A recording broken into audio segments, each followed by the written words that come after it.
બાબુભાઈ શું કહેશો?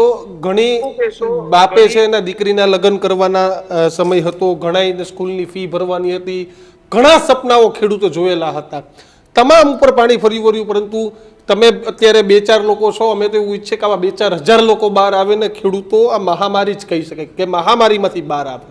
તમને આ વિચાર કઈ રીતે આવ્યો ને હજુ પણ બીજા ઉદ્યોગપતિઓ, સામાજિક આગેવાનો એને શું અપીલ કરશો?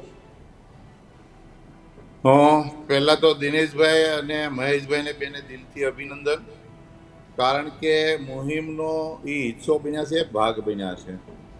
બીજા અભિનંદન આપ સૌ મીડિયાના મિત્રોને છે, કારણ કે આપ લોકોએ ખેડૂતોની વેદના, ખેડૂતોની વ્યથા અને ખેડૂતોનો અવાજ ઉદ્યોગપતિના હૃદય સુધી, ઉદ્યોગપતિના મન સુધી પહોંચાડ્યો છે, સરકાર સુધી પહોંચાડ્યો છે.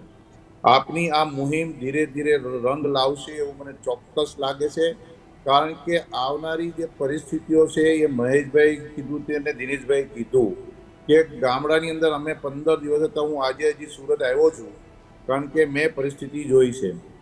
મારા બાબતની અંદર, મારા ગામની અંદરની વ્યથાઓ જે હતી એ વ્યથાઓ ઘણા વર્ષોથી હતી, અને ગામની અંદર આ વર્ષે એવું કોઈ ઉત્પાદન નહોતું કે ખેડૂતોને એ મંડળી ભરી શકાય કે એમાંથી સુકવણું કરી શકાય.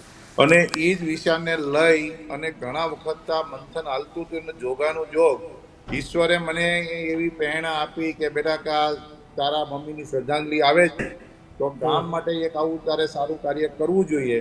અને એ જ સંકલ્પ સાથે નવા વર્ષની અંદર કામ જે થયું એનું મને અને મારા પરિવારને ખૂબ આનંદ છે. અને મને એવું લાગે છે કે એક બાજુ ખેડૂતોની ઉપર આ પરિસ્થિતિ સંકટ આવી છે, એટલે ત્યારે સૌરાષ્ટ્રમાં એક કહેવત છે કે કાંકરે કાંકરે પાળ બંધાય, ટીપે ટીપે સરોવર ભરાય.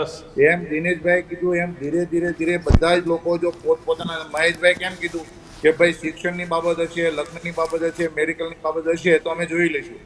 માણસને એટલા જ સથિયારાની અત્યારે જરૂર છે, સમયને જતા વાર નથી લાગતી.